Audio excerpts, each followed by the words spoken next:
امیر المومنین حضرت علی علیہ السلام کے خطبات عالیہ نہج البلاغہ آپ کی خدمت میں پیش کرنے کی ہم سعادت حاصل کر رہے ہیں۔ جب خوارج تحکیم کے نہ ماننے پر اڑ گئے تو حضرت علی ان کے پڑاؤ کی طرف تشریف لے گئے اور ان سے فرمایا،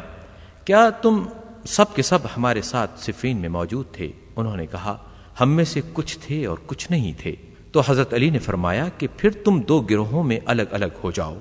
ایک وہ جو صفین میں موجود تھے اور ایک وہ جو وہاں موجود نہ تھا، تاکہ میں ہر ایک سے جو گفتگو اس سے مناسب ہو وہ کروں۔ اور لوگوں سے پکار کر کہا کہ بس اب آپس میں بات چیت نہ کرو اور خاموشی سے میری بات سنو اور دل سے توجہ کرو، اور جس سے ہم گواہی طلب کریں وہ اپنے علم کے مطابق جوں کی توں گواہی دے۔ پھر حضرت علی علیہ السلام نے ایک طویل خطبہ ارشاد فرمایا۔ نہج البلاغہ کا خطبہ نمبر 120۔ حضرت علی اپنے اس خطبے میں ارشاد فرماتے ہیں، وہ ہمارے بھائی بن اور ہمارے ساتھ اسلام کی دعوت قبول کرنے والے ہیں، اب چاہتے ہیں کہ ہم جنگ سے ہاتھ اٹھا لیں، اور وہ اللہ سبحانہ کی کتاب پر سمجھوتے کے لیے ٹھہر گئے ہیں۔ صحیح رائے یہ ہے کہ ان کی بات مان لی جائے اور ان کی گلو خلاصی کی جائے۔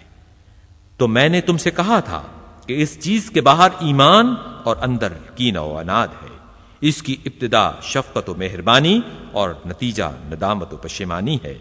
لہذا تم اپنے رویے پر ٹھہرے رہو اور اپنی راہ پر مضبوطی سے جمے رہو، اور جہاد کے لیے اپنے دانتوں کو بھینچ لو، اور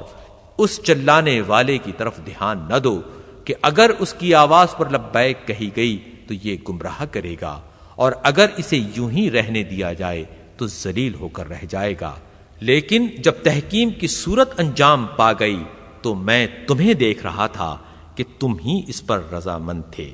خدا کی قسم، اگر میں نے اس سے انکار کر دیا ہوتا تو مجھ پر اس کا کوئی فریضہ واجب نہ ہوتا، اور نہ اللہ مجھ پر اس کے ترک کا گناہ عائد کرتا۔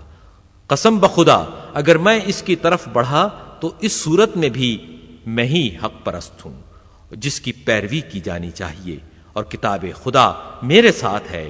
اور جب سے میرا اس کا ساتھ ہوا ہے میں اس سے الگ نہیں ہوا۔ ہم جنگوں میں رسول اکرم صلی اللہ علیہ وآلہ وسلم کے ساتھ تھے، اور قتل ہونے والے وہی تھے جو ایک دوسرے کے باپ، بیٹے، بھائی اور رشتہ دار تھے، لیکن ہر مصیبت اور سختی میں ہمارا ایمان بڑھتا تھا، اور حق کی پیروی اور دین کی اطاعت میں زیادتی ہوتی تھی، اور زخموں کی ٹیسوں پر صبر میں اضافہ ہوتا تھا۔ مگر اب ہم کو ان لوگوں سے کہ جو اسلام کی روح سے ہمارے بھائی کہلاتے ہیں جنگ کرنا پڑ گئی ہے، چونکہ ان کی وجہ سے اس میں گمراہی، کجی، شبہات، غلط سلط تعویلات داخل ہو گئے ہیں۔ تو جب ہمیں کوئی ایسا ذریعہ نظر آئے کہ جس سے ممکن ہے اللہ ہماری پریشانیوں کو دور کر دے، اور اس کی وجہ سے ہمارے درمیان جو باقی ماندہ لگاؤ رہ گیا ہے اس کی طرف بڑھتے ہوئے ایک دوسرے سے قریب ہوں، متصل ہوں، تو ہم اسی کے خواہش مند رہیں گے، اور کسی دوسری صورت سے جو اس کے خلاف ہو ہاتھ روک لیں گے۔